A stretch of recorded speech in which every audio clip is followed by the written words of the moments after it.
ప్రత్యేక రాష్ట్ర ఆవిర్భావంలో సకల జనులు పాల్గొనడం జరిగింది. అందులో భాగంగానే ప్రైవేటు ఉపాధ్యాయులు కూడా చాలా చొరవ తీసుకొని ప్రత్యేక రాష్ట్రం కోసం మేము కూడా అందులో పాత్ర పోషించడం, గొప్పగా పోషించడం అనేది జరిగింది. ఈ ప్రత్యేక తెలంగాణ రాష్ట్రంతో మా ప్రైవేటు ఉపాధ్యాయుల సమస్యలు కూడా పరిష్కరించబడతాయని ప్రగాఢ విశ్వాసంతో ప్రైవేటు ఉపాధ్యాయులందరూ 1000 కళ్ళు పెట్టి ఎదురు చూడడం జరిగింది. 2014లో ప్రత్యేక రాష్ట్రం ఏర్పడిన తర్వాత కూడా ప్రైవేటు ఉపాధ్యాయుల సమస్యలు ఏదైతే GOMS నంబర్ 1 1994 ఏదైతే ఉందో దాని ప్రకారంగా ఉన్నటువంటి చట్టాలు ఏదైతే ఉన్నాయో ఇంప్లిమెంటేషన్లో 0 అని ఈ సందర్భంగా మేము గుర్తు చేస్తున్నాం. ప్రైవేటు ఉపాధ్యాయులకు చట్టం ఇంప్లిమెంటేషన్ ఇబ్బంది ఉన్నప్పటికీ కూడా ప్రభుత్వము కనీసం ప్రైవేటు ఉపాధ్యాయుల కోసం ఏ పనులు చేయాలనే ఉద్దేశం కూడా, ఆలోచన కూడా గత ప్రభుత్వానికి లేకుండా పోయింది. ఎన్నో విధాలుగా ఎన్నో ప్రయత్నాలు చేయడం జరిగింది. అందులో ముఖ్యంగా ప్రైవేటు ఉపాధ్యాయులకు ఆన్ టైం పేమెంట్, అది కూడా బ్యాంకు ద్వారా చెల్లించడం, ESI PF ఫెసిలిటీస్ని కల్పించడం. ప్రైవేటు ఉపాధ్యాయులుగా మేము పనిచేస్తూ మా పిల్లల్ని ప్రైవేట్ పాఠశాలలో చదివించుకోలేని స్థితిలో మేము ఉన్నాం కనుక ప్రైవేటు ఉపాధ్యాయులు ఏవైతే ఉన్నారో వారి పాఠశాలలో వారి పిల్లలకు ఉచిత విద్యను అందించడం.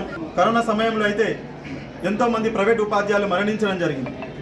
అది నాకు చాలా కలతం చెంది నేను ఈ ఒక రాష్ట్రంలో నా ప్రైవేటు ఉపాధ్యాయులు అకస్మాత్తుగా మరణిస్తే కూడా కనీసం యజమాన్యాలు స్పందించలేని వారి కుటుంబాలు రోడ్డు మీద పడుతున్నాయని ఉద్దేశంతో 3 సంవత్సరాల క్రితం మా ప్రైవేటు ఉపాధ్యాయుల కోసం అందులో టాప్టోలో సంఘంలో సభ్యత్వం తీసుకున్న ప్రతి ప్రైవేటు ఉపాధ్యాయుడికి మేము 5 లక్షల ప్రమాద బీమా కూడా మేము రాష్ట్ర వ్యాప్తంగా ఇస్తున్నాం. ఇక ఈరోజు చేస్తున్నటువంటి ప్రైవేటు ఉపాధ్యాయులకైతే రాష్ట్ర ఉత్తమ ఉపాధ్యాయ పురస్కారాలు ఏదైతే ఇచ్చి ఉన్నామో గతంలో కొన్ని వందల సంవత్సరాల నుండి భారతదేశానికి స్వతంత్రం వచ్చినప్పటి నుండి కూడా ప్రభుత్వం అనేది ప్రభుత్వ టీచర్లనే రికగ్నైజ్ అనేది చేయడం జరుగుతుంది. ప్రభుత్వ ఉపాధ్యాయులను మాత్రమే బెస్ట్ టీచర్ అవార్డుగా, ఉత్తమ ఉపాధ్యాయులుగా సన్మానించడం అనేది మనం చూస్తున్నాం. నేను ఒకటి అడుగుతున్న ఈ ప్రభుత్వాలు, గత ప్రభుత్వాలు కానీ ఇప్పుడున్న ప్రభుత్వాలు కానీ ఏమిటంటే ప్రభుత్వం ద్వారా గుర్తింపు పొందిన పాఠశాలలు ఇవి ప్రైవేట్ పాఠశాలలు. అందుకే రికగ్నైజ్డ్ బై తెలంగాణ గవర్నమెంట్ అని, రికగ్నైజ్డ్ బై ఆంధ్రప్రదేశ్ గవర్నమెంట్ అని ఉంటాయి.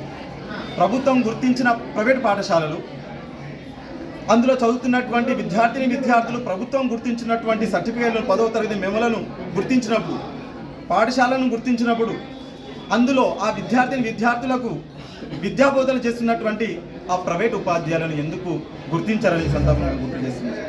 ప్రభుత్వానికి సందర్భంగా గుర్తించేది ఏంటి, మన్నవించేది ఏమనగా, మీరు ప్రైవేట్ పాఠశాలను గుర్తించినట్టు విద్యార్థులను గుర్తించినట్టు దయచేసి ఉపాధ్యాయులను గుర్తించండి.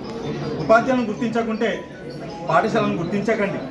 పిల్లలకు ఇచ్చినటువంటి సర్టిఫికేట్లను మీరు గుర్తించకండి.